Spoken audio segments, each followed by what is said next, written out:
আসসালামু আলাইকুম। আরও একটা নতুন ভিডিওতে আমার ইউটিউব চ্যানেলে আপনাদেরকে স্বাগতম। তো আজকেও কিন্তু আমার শসার প্রজেক্টে পানি সেচ দিচ্ছি।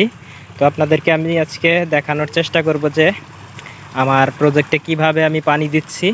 এই যে আপনারা দেখতে পাচ্ছেন ফিতা পাইপের দ্বারা কিন্তু পানি সেচ দিচ্ছি। ওই যে ওইখান থেকে কিন্তু পানি আমার প্রজেক্টে আসছে, আর এই পানিগুলো কিন্তু আমার প্রজেক্টে আমি দিয়ে দিচ্ছি। আপনারা জানেন যে শসার প্রজেক্টে প্রচুর পরিমাণ পানি লাগে। আমি কিন্তু এখানে 2 দিন আগেও পানি সেচ দিয়েছিলাম। তো আমার আজকে দিয়ে দ্বিতীয়বার পানি সেচ দিচ্ছি। গত 2 দিন আগে কিন্তু এখানে প্রথমবারের মতো পানি সেচ দিয়ে আমি কিন্তু সার প্রয়োগ করেছিলাম। তো আজকে কিন্তু সার প্রয়োগ করব না, আজকে মূলত পানি দিলাম। পানি দিলে কিন্তু শসাগুলো তাড়াতাড়ি বড় হয়। আর আমার প্রজেক্টে যেহেতু শসার জালি চলে আসছে আর জালিগুলোও সেট আপ হয়ে গেছে, সেই কারণে আর কি আমি পানি সেচ দিয়ে দিচ্ছি। তো আপনারা জানেন যে শসার প্রজেক্টে কিন্তু প্রচুর পরিমাণ পানির দরকার। শসার প্রজেক্টে কিন্তু প্রচুর পরিমাণ পানির দরকার। জমিতে পানি দেওয়ার পরে কিন্তু শুকিয়ে যাওয়ার পরই কিন্তু আবার 2-1 দিনের ভেতর পানি দিতে হয়। তো পানি বেশি ব্যবহার করলে কিন্তু শসা তাড়াতাড়ি বড় হয়। আর শসা কিন্তু প্রচুর পরিমাণ পানি সহ্য করতে পারে, শসার ভেতরটাই কিন্তু পানি। তো সেই কারণে আর কি প্রচুর পরিমাণ পানি কিন্তু শসা লাগে। তো আমার প্রজেক্টে আমি আপনারা গত ভিডিওতে দেখেছিলেন যে পানি সেচ দিচ্ছি এবং কি সার ব্যবস্থাপনা করছি।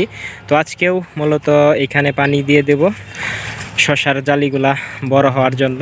আমি আপনাদেরকে একটু দেখানোর চেষ্টা করি যে আমার প্রজেক্টের জালিগুলা কীরকম বেড়ে উঠতেছে। এই যে আপনারা দেখতে পাচ্ছেন যে এই জালিগুলা কিন্তু 2-4-5 দিনের ভেতর হারভেস্ট করা যাবে, যেহেতু আমি পানি দিয়ে দিচ্ছি।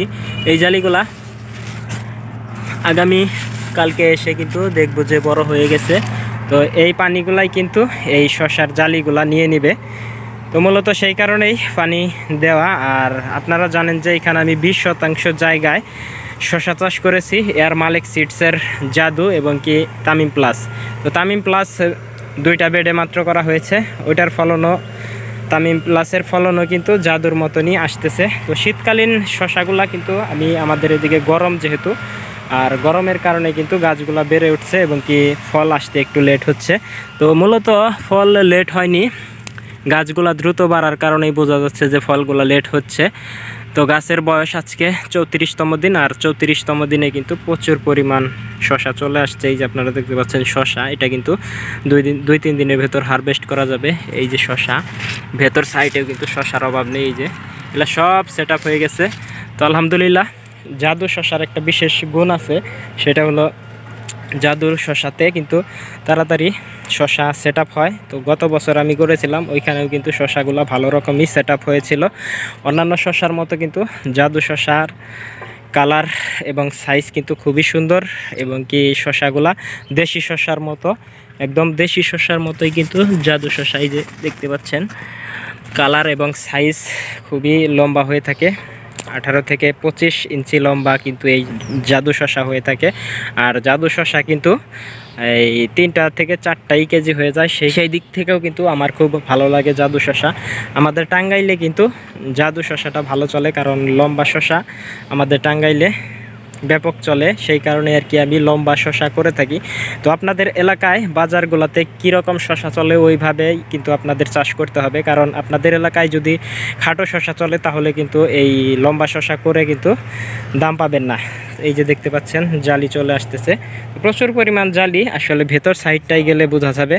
তো আজকে আমি আপনাদেরকে দেখানোর চেষ্টা করলাম যে আমার প্রজেক্টে বর্তমান পরিস্থিতি।